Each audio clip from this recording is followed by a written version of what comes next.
हर हर महादेव। प्रिय दर्शकों, ओम नमः शिवाय। सबसे पहले तो आप सभी को श्रावण मास और पुरुषोत्तम मास की बहुत बहुत शुभकामनाएं। और आज मैं उपस्थित हूं अर्ध वार्षिक राशिफल लेकर के, और इस वीडियो में चर्चा करूंगा कुंभ राशि की, अर्थात कुंभ राशि वालों के लिए अगस्त से लेकर के दिसंबर के बीच का जो महीना है वो कैसा जाने वाला है, इस विषय पर चर्चा होगी। जिन व्यक्तियों के नाम का पहला अक्षर गु से, गे से, गो, सा, सी या फिर सु या से, सो या फिर दा से शुरू होता है, उनकी जो राशि होती है वो कुंभ राशि होती है। और दूसरे शब्दों में कहें, धनिष्ठा नक्षत्र के 2 चरण, शतभिषा नक्षत्र के 4 चरण और पूर्वा भाद्रपदा नक्षत्र के 3 चरण मिलकर कुंभ राशि बनती है। और आज मैं कुंभ राशि के फलादेश करने वाला हूं। अगस्त से लेकर के दिसंबर के बीच का फलादेश होगा, और ये जो फलादेश होगा वो चंद्र राशि के हिसाब से होगा। और सबसे पहले फलादेश करूंगा स्वास्थ्य की, उसके बाद बात करेंगे ग्रह सुख की, उसके बाद बात होगी वाहन सुख की, भूमि सुख की, इष्ट मित्र क्या सहयोग करेंगे नहीं करेंगे, फ्रेंड सर्कल का क्या कुछ रहने वाला है, नाते रिश्तेदार कितना साथ निभाने वाले हैं, या सोर्स ऑफ इनकम या आर्थिक लाभ है या फिर हानि है, इस विषय पर भी बात होगी। भाई बहनों का कोई विवाद चल रहा है, प्रॉपर्टी से रिलेटेड या फिर पैसों से रिलेटेड या किसी काम से, व्यवसाय से रिलेटेड कोई किसी प्रकार का विवाद चल रहा हो, मनमुटाव चल रहा हो, क्या वो मनमुटाव बढ़ेगा या घटेगा, इस पर भी बात होगी। बात उसके बाद करेंगे लव एंड रिलेशनशिप की, यानी कि प्रेम संबंध की बात करेंगे। क्या कुछ रहने वाला है इन 5 महीनों में, आपका जो प्रेम संबंध है वो 7वें आसमान पर पहुंचेगा, उसके रिश्ता बहुत अच्छा, बहुत मधुर बनने वाला है या फिर खराब होगा, इस पर भी बात होगी। उसके बाद बात होगी शिक्षा की भी बात होगी, शिक्षा विद्यार्थी वर्ग के लिए बात होगी, यानी कि वो उच्च शिक्षा की तैयारी कर रहे हैं तो उनके लिए क्या कुछ रहने वाला है। संतान सुख की बात करेंगे, प्लानिंग कर रहे हैं संतान के लिए कि होगा, संतान होगी नहीं होगी, या फिर संतान के माध्यम से कोई सुख है या नहीं है, इस पर भी बात होगी। बात उसके बाद करेंगे बिजनेस की करेंगे, बात बिजनेस लाभ है या हानि है, इस पर भी बात होगी। बात विवाह के लिए वर या वधू की तलाश कर रहे हैं, वो तलाश क्या इन 5 महीनों में पूरी हो रही है या फिर वो तलाश अभी भी अधूरी रहने वाली है, ये भी बात होगी। तो साथ में बात ये भी करेंगे कि दाम्पत्य जीवन में किसी प्रकार का कोई विवाद चल रहा हो तो दाम्पत्य जीवन वो विवाद क्या सुलझेगा, विवाद शादीशुदा जिंदगी को लेकर के बात कोर्ट तक पहुंच गई है तो क्या बात कोर्ट में खत्म होगी, बात बनेगी या फिर आपके पक्ष में रिजल्ट आने वाला है, ये फैसला आने वाला है या नहीं आएगा, इस पर भी बात होगी। बात नौकरी की भी करेंगे, बॉस के साथ में क्या कुछ बनने वाला है नहीं बनने वाला है, क्या कुछ होने वाला है, आपका प्रमोशन होगा या डिमोशन होगा, या फिर आप जो कार्य कर रहे हैं उस कार्य का श्रेय कोई और ले जाएगा या फिर वो आप ही को मिलेगा।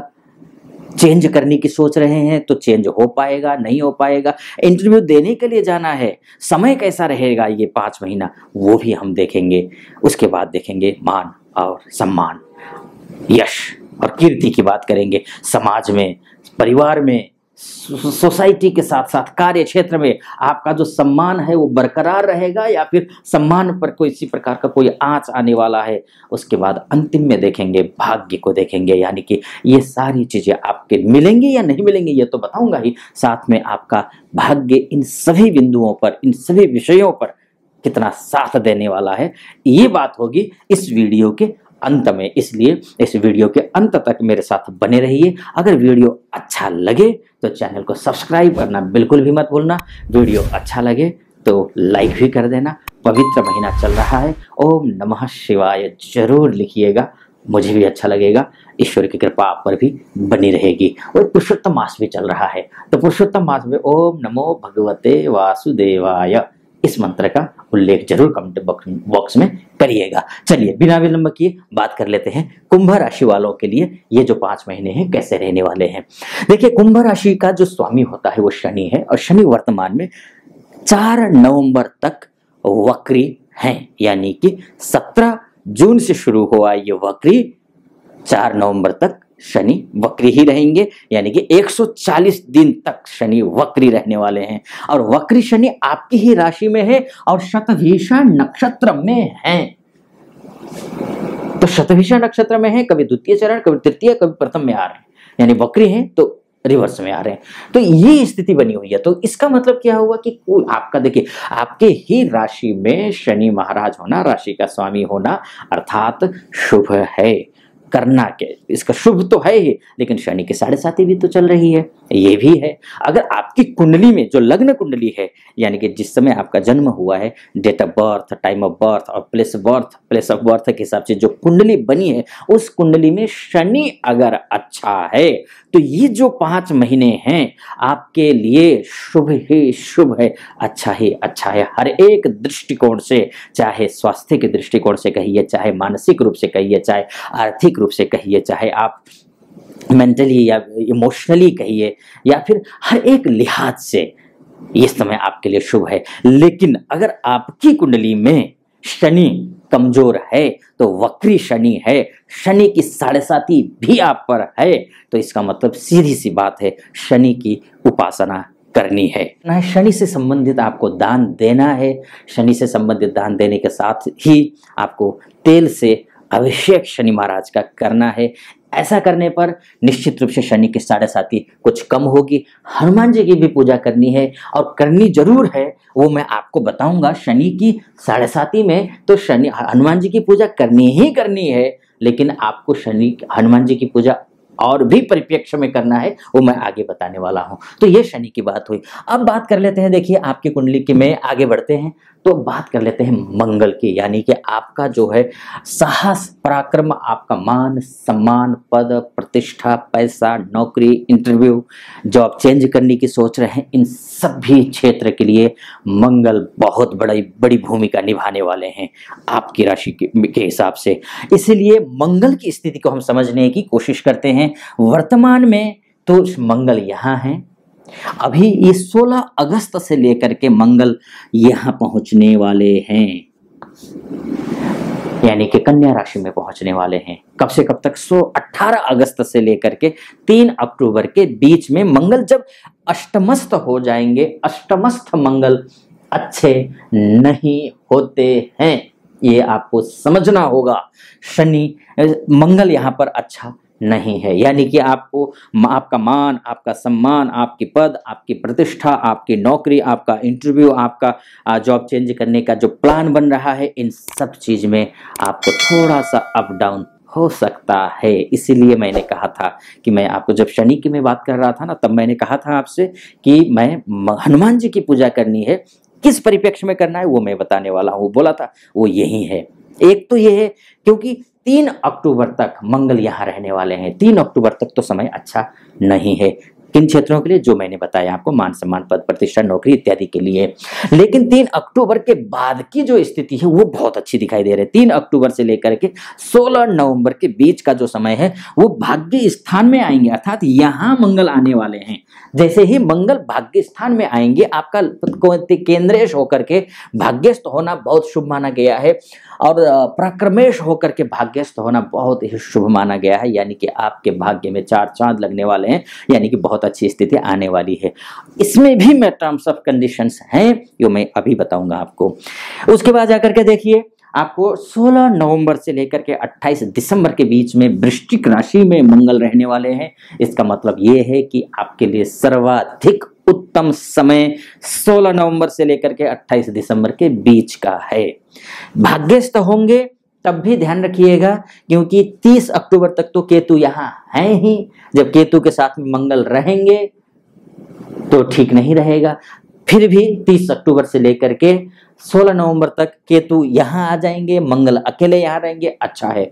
मतलब ये मानकर चलिए कि 30 अक्टूबर से ही मंगल के लिहाज से देखा जाए बहुत अच्छा दिखाई दे रहा है। 30 अक्टूबर से लेकर 16 नवंबर तक यही है। 16 नवंबर से लेकर के साल के अंत तक वृश्चिक राशि में रहने वाले हैं, अर्थात अच्छा रहने वाला है, बहुत बढ़िया रहने वाला है।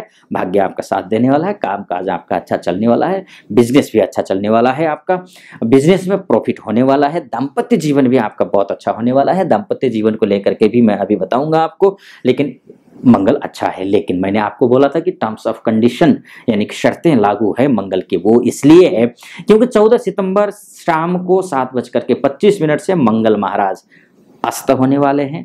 जैसे ही मंगल अस्त होंगे, और अस्त कब तक होंगे, 21 जनवरी 2024 तक अस्त हो रहे हैं, यानी कि 129 दिन तक मंगल अस्त होने जा रहे हैं। तो जैसे ही मंगल अस्त होंगे तो ये समझ लीजिए कि कोई भी ग्रह अस्त होता है तो वो शुभ फल नहीं देता है, यानी कि उसकी शुभता में कमी आ जाती है। जितना मैं आपको अच्छा बोल रहा हूं ना, हो सकता है अगर आपकी कुंडली में मंगल और खराब स्थिति में है तब तो समझ लीजिए कि कुछ नहीं मिलने वाला है। अगर मंगल अच्छी स्थिति में है और लेकिन वर्तमान में गोचर में मंगल अस्त है तो इसका मतलब यह है कि बहुत अच्छी स्थिति बन भी रही हो तो भी आपको सामान्य से थोड़ा बेहतर रिजल्ट मिलेगा। तो ऐसी स्थिति में करना क्या है, हनुमान जी की पूजा करनी है, ये बात आपको समझनी पड़ेगी। हनुमान जी की पूजा कीजिए, हनुमान चालीसा का पाठ कीजिए, हर बजरंग बाण या फिर बजरंग बाण का पाठ कीजिए या फिर सुंदरकांड का पाठ कीजिए, हनुमान जी को भोग लगाइए, हनुमान जी की आरती कीजिए। मंगलवार के दिन उपवास रख सकते हैं तो अगर रखिए, यानी कि हनुमान जी की पूजा कीजिए, आपके लिए शुभ हो जाएगा। उसके बाद बात कर लेते हैं हम बुध की बात करिए, लव एंड रिलेशनशिप की बात कर लेते हैं, शिक्षा की बात कर लेते हैं, उसके बाद जाकर के इसके बाद संतान सुख की भी बात कर लेते हैं। इन सब चीज के लिए थोड़ा उतार चढ़ाव तो है।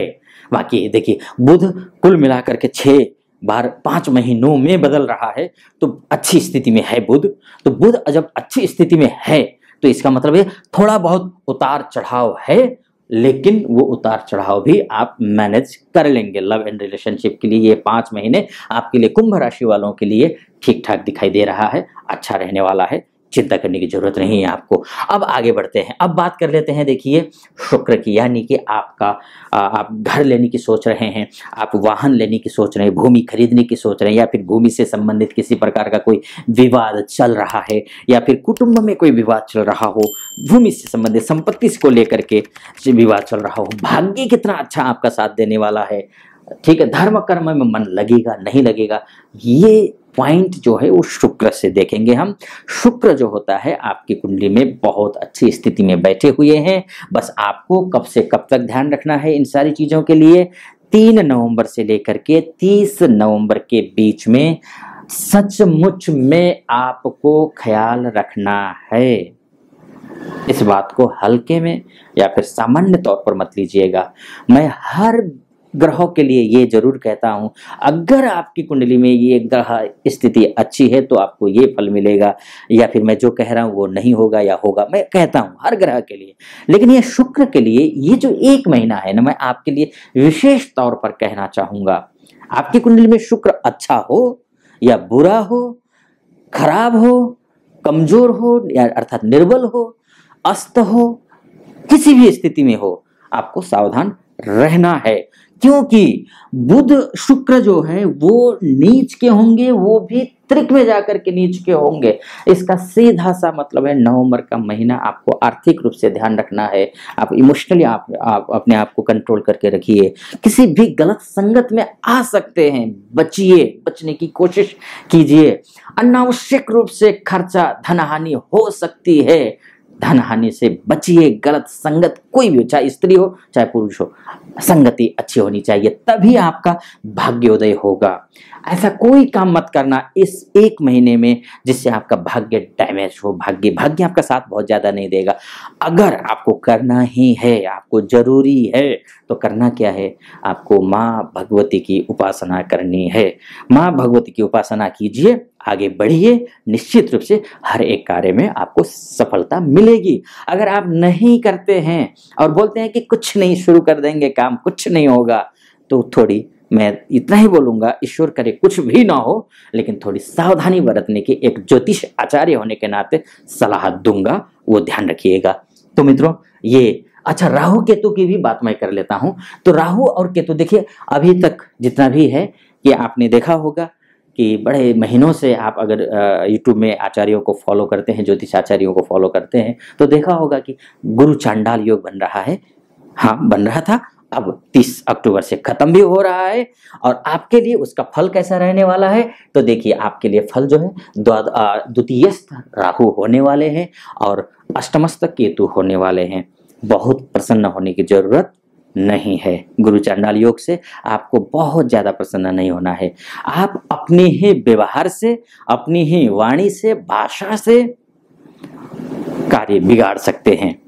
अब आपने खुद पर संयम रखा, खुद पर नियंत्रण रखा, आपने अपनी वाणी पर नियंत्रण रखा, आपने अपनी भाषा पर नियंत्रण रखा, अपने व्यवहार में नियंत्रण रखा, तो ये जो आने वाला जो समय अक्टूबर के बाद का भी समय है वो बेहतर साबित होने वाला है। अन्यथा नुकसान ये है कि आप दूसरों को दोष मत दीजिएगा, आप स्वयं जिम्मेदार होंगे। आप अपने कुछ अगर नुकसान होता है तो उसके लिए।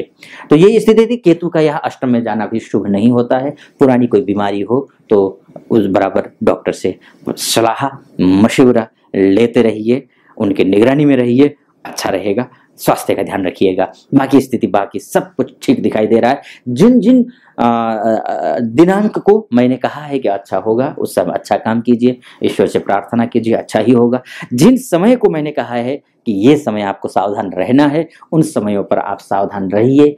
जिन भगवान की पूजा करने के लिए जो उपाय मैंने बताए हैं, पूजा करने के लिए कहा है, मंत्र जप करने के लिए कहा है, वो कीजिए निश्चित रूप से जो मैं बता रहा हूं। अगर आपकी कुंडली में लग्ने शुभ शनि अच्छा है, अच्छी स्थिति में है, जो मैंने बताया है वो संभवतः आपके लिए काफी हद तक सटीक बैठेगा। बाकी इस वीडियो को मुझे यहीं पर समापन करने की इजाजत दीजिए। फिलहाल नमस्कार। ओम नमः शिवाय।